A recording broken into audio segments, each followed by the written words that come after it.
तो फाइनली आज की इस वीडियो में स्मॉल कैप कैटेगरी के दो इंपॉर्टेंट फंड के ऊपर हम बात करने वाले हैं और जानेंगे कि क्या इन दोनों फंड में अगर हमें लॉन्ग टर्म के लिए जैसे 8 साल 10 साल 15 साल 20 साल के लिए इन्वेस्टमेंट करना हो तो ये इन्वेस्टमेंट करना सही रहेगा या नहीं रहेगा, क्या इस लायक है या नहीं है, क्या यहाँ पर इतने दिनों के लिए हम इन्वेस्टमेंट करें तो स्मॉल कैप में जितने ज़्यादा रिस्क होते हैं उस हिसाब से मुझे रिवॉर्ड्स यानी रिटर्न्स मिल पाएंगे या नहीं मिल पाएंगे।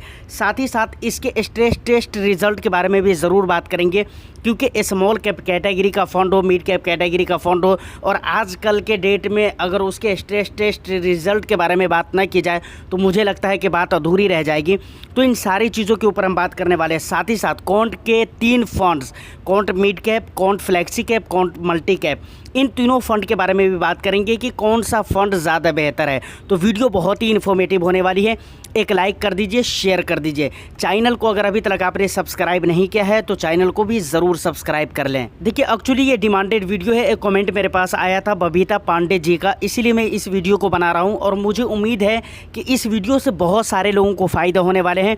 और अगर आप अपनी पोर्टफोलियो के लिए small cap, mid cap, flexi cap, multi cap की तलाश में है तो यकीनन आपको 100% ये वीडियो देखना चाहिए। अब इससे पहले कि मैं बंधन स्मॉल कैप और bank of India small cap के बारे में आपको कुछ भी बताऊं, इस पे कुछ भी बात करूं या इसके बारे में कुछ भी यहां पर जिक्र किया जाए, मैं चाहता हूं कि इससे पहले दोनों फंड के बीच में आपको कंपैरिजन दिखला दिया जाए, क्योंकि कंपैरिजन जब आप देख लेंगे तो बहुत सारी चीज़ों को समझना ईजी हो जाएगा और बहुत सारी बातें आपको ईजिली समझ में आ सकती है। और मेरे ख्याल से समझिए ना कि 50% बात तो कंपैरिजन देखने के बाद आपको समझ में आ ही जाने वाली है। तो चलिए सबसे पहले कंपैरिजन देख लेते हैं, उसके बाद हम आगे की बात करते हैं। देखिए यहाँ पर 2-3 चीज़ें जो कि मेन है मैं आपको दिखलाना चाहता हूँ। यहाँ पर बंधन स्मॉल कैप आप देख रहे हैं, उसके बाद यहाँ पर आ जाता है bank of India small cap. सबसे पहले अगर वैल्यू रिसर्च की तरफ से जो रेटिंग दी गई है तो आप देख सकते हैं बंधन स्मॉल कैप को 2 स्टार की रेटिंग दी गई है यहाँ पे। उसके बाद यहाँ पर अगर bank of India small cap को देखें तो 4 स्टार की रेटिंग है। दोनों ही सेम कैटेगरी के फंड्स है। उसके बाद अगर फंड एज की बात करें तो बंधन स्मॉल कैप के 4 ईयर्स 1 मंथ हो चुके हैं, जबकि bank of India small cap के देखें तो 5 ईयर्स 3। उसके बाद अगर दोनों के फ़ंड साइज़ की बात की जाए तो बंधन स्मॉल कैप का फ़ंड साइज़ हो चुका है 4,389 करोड़। वहीं पर अगर बैंक ऑफ इंडिया के अगर फ़ंड साइज़ को देखा जाए तो आप देख सकते हैं सिर्फ 920 करोड़ है। तो मुझे लगता है कि काफ़ी छोटा है कंपैरिजन टू बंधन स्मॉल कैप फंड। उसके बाद 3 मंथ्स के रिटर्न्स हम नहीं देखने वाले हैं, सीधा 6 मंथ के रिटर्न्स अगर देखें, क्योंकि बहुत ज़्यादा एज नहीं हुए हैं तो सिर्फ साल के रिटर्न्स देखने अच्छे। 6 मंथ में बंधन स्मॉल कैप ने 23.22% का रिटर्न्स दिया है, जबकि 6 मंथ में पिछले 6 मंथ में bank of India small cap fund ने 13.11% का रिटर्न्स दिया है। पिछले 1 ईयर में बंधन स्मॉल कैप ने 67.74% का रिटर्न्स दिया है। वहीं पर अगर देखें बैंक ऑफ इंडिया का तो यहाँ पर 48.18% का रिटर्न्स मिल जाता है। पिछले 3 ईयर्स में बंधन स्मॉल कैप ने 30.08% का रिटर्न्स दिया है, जबकि bank of India small cap fund ने 29.04% का रिटर्न्स दिया है। तो देख सकते हैं लगभग सिमिलर तो नहीं कह सकते, लेकिन ठीक ठाक है अपने अपने हिसाब किताब से। उसके बाद बंधन स्मॉल कैप का 5 ईयर्स का डेटा यहाँ पर NA नॉट अवेलेबल लिखा हुआ है, जबकि यहाँ पर आप देखेंगे तो पिछले 5 ईयर्स में bank of India small cap ने 31.08% का, यानी बंधन स्मॉल कैप के अभी 5 ईयर्स कंप्लीट ही नहीं हुए हैं। उसके बाद यहाँ पर कुछ रिस्क के यहाँ पर डेटा वगैरह आपको मिल जाते हैं, जैसे शार्प रेशियोज़ हो गए, उसके बाद क्या कहते हैं बीटा रेशियो हो गया, अल्फ़ा यहाँ पर देखें तो बैंक ऑफ इंडिया के ज़्यादा अच्छे हैं। उसके बाद ये टॉप 3 सेक्टर्स हो गए, ये वाले जो हो गए वो हो गए बंधन स्मॉल कैप के टॉप 3 सेक्टर्स। और यहाँ पर जो ये आप देख रहे हैं फिनेंशियल, कैपिटल गुड्स, उसके बाद कंज्यूमर स्टेपलेस, तो ये हो गए बैंक ऑफ इंडिया के टॉप 3 सेक्टर्स। यहाँ पे टॉप 5 होल्डिंग्स भी आप देख सकते हैं।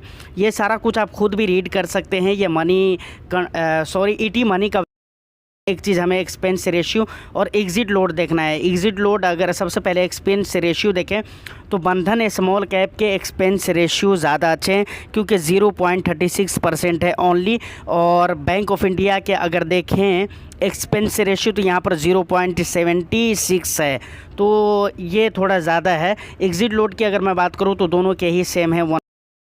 तो फाइनली इन सारे डिटेल्स को आपने देख लिया है। अब अगर हम स्ट्रेस टेस्ट रिज़ल्ट की बात करें, सबसे पहले अगर हम बंधन की बात करें तो बंधन म्यूचुअल फंड हाउस की तरफ से कहा गया बंधन स्मॉल कैप के बारे में कि मुझे अपने 50% को लिक्विडेट करने के लिए 3 डेज़ के टाइम चाहिए। और साथ ही साथ इन्होंने ये भी कहा कि बंधन स्मॉल कैप के 25% पोर्टफोलियो को लिक्विडेट करने के लिए सिर्फ 2 डेज़ के टाइम चाहिए। तो मुझे लगता है कि स्ट्रेस टेस्ट के अकॉर्डिंग अगर इस फंड को देखा जाए तो बहुत अच्छे हैं।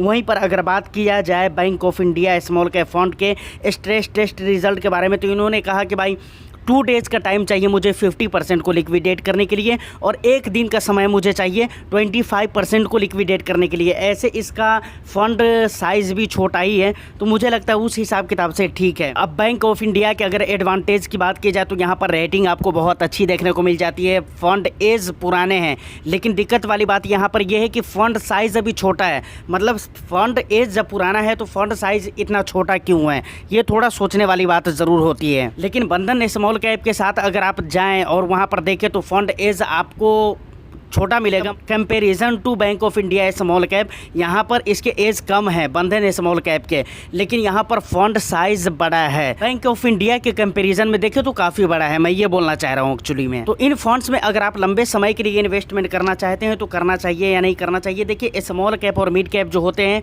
वो होते ही हैं लंबे समय के लिए, तो अगर आप इन्वेस्टमेंट करना चाहते हैं तो कर सकते हैं, ऐसी कोई दिक्कत वाली बात नहीं है। और मेरी तरफ से तो ऐसे कोई रिकमेंडेशन और सजेशन नहीं है, मैं तो बराबर ही आपको ये बोलता हूँ कि देखिए आप किस तरह के फंड्स के साथ कंफर्टेबल हैं आप देखिए, और उसके रिस्क एपिटाइट को देखिए कि उसमें किस तरह से रिस्क लेने पड़ेंगे, किस कैटेगरी के फंड से आप कितना बर्दाश्त कर सकते हो, आपके गोल क्या हैं, आप किस मकसद के साथ इन्वेस्टमेंट कर रहे हैं। इन सारी चीज़ों को देखने के बाद एक फ़ंड का सिलेक्शन किया जाता है, और ये सारी चीज़ें आप अपने बारे में आप बेहतर जानते हैं, न कि मैं जानता हूँ। तो मुझे लगता है कि आपकी अपनी रिसर्च होनी चाहिए और उस रिसर्च के बेसिस पे तभी आपको फ़ंड सेलेक्शन करना चाहिए अपने लिए। फ़िलहाल के केस में अगर दोनों के कंडीशंस के हिसाब से प्रेजेंट के कंडीशन जो भी हैं, इन दोनों स्मॉल कैप के जो भी डेटा हैं और जिन डेटा के ऊपर हमने बात किया है उनके बेसिस पे अगर ये कहा जाए कि इन दोनों फंड्स में से बेहतर कौन है, सो आई थिंक के बंधन small cap is the good. अब दूसरा सवाल है कि कौन मिड कैप, कौन फ्लैक्सी कैप और मल्टी कैप,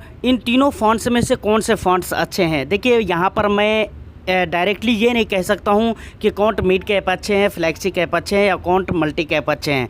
देखिए तीनों अलग अलग कैटेगरी के फंड्स हैं और कंपेयर जो होते हैं वो सेम कैटेगरी के फंड्स के अंदर होते हैं। तो मुझे लगता है कि ये डायरेक्ट कहना कि कौन सा अच्छा है या कौन सा ख़राब है ये सही नहीं होगा। यहाँ पर सही क्या होगा, मेरे ख्याल से सही ये होगा कि अगर आपको रिस्क लेना अच्छा लगता है, अगर चाहते हैं कि कुछ रिस्क हम लें और वहाँ पर उसके ज़रिए हम अच्छा खासा रिस्क लेकर हम रिटर्न्स जनरेट करें और अच्छा खासा कमाई करें, तो मुझे लगता है कि कौन मिड कैप के साथ आपको जाना चाहिए। बट आपको पोर्टफोलियो में डाइवर्सिफिकेशन चाहिए तो मुझे लगता है कि कौन मल्टी कैप और फ्लैक्सी कैप के साथ आप जा सकते हैं। बेस्ट डाइवर्सिफिकेशन अगर आपको चाहिए तो ज़्यादा बेहतर होगा कि आप मल्टी कैप के साथ जाएँ, क्योंकि यहाँ पर सीन क्या रहते हैं, यहाँ पर सीन रहते हैं 25 के रहते हैं। मतलब 25 लार्ज कैप मिड कैप और 25 है स्मॉल कैप में, और 25 फंड मैनेजर के मूड माइंड के ऊपर रहते हैं मिनिमम कि आपको इस तरीके से इन्वेस्टमेंट करना ही है। तो फाइनली अगर समरी के तौर पे कहा जाए तो मैं आपको ये कहना चाह रहा हूँ कि तीनों ही फंड्स बिल्कुल बेहतर है, गुड है। आपको ज़रूरत किस फंड की है ये आप देख लीजिए, फिर फंड का सिलेक्शन कर लीजिए। तो फाइनली यहाँ तक अगर आप वीडियो में पहुँच चुके हैं तो मुझे लगता है कि बहुत सारी इंपॉर्टेंट बातें जो इस वीडियो में की गई है आपको अच्छी लगी होगी, इन्फॉर्मेशन आपको अच्छी लगी होगी। बट आप इन सारी चीज़ों के बारे में कैसे सोचते हैं, क्या सोचते हैं, आप अपना वैल्यूएबल फीडबैक मुझे कमेंट सेक्शन में ज़रूर दीजिए। पर सवाल अगर कोई हो तो कमेंट सेक्शन में, या नहीं तो इंस्टाग्राम का लिंक डिस्क्रिप्शन में है, वहाँ पे आप मुझे मैसेज कर सकते हैं। 100 to 10% आपको रिप्लाई मिलेगा। फिर मैं मिलता हूँ किसी नेक्स्ट वीडियो में। उम्मीद करता हूँ कि वीडियो आपको अच्छी लगी हो। लाइक कर दीजिए, शेयर कर दीजिए। चैनल को सब्सक्राइब नहीं किया तो चैनल को भी ज़रूर सब्सक्राइब कर लीजिए। All the best, thank you for watching.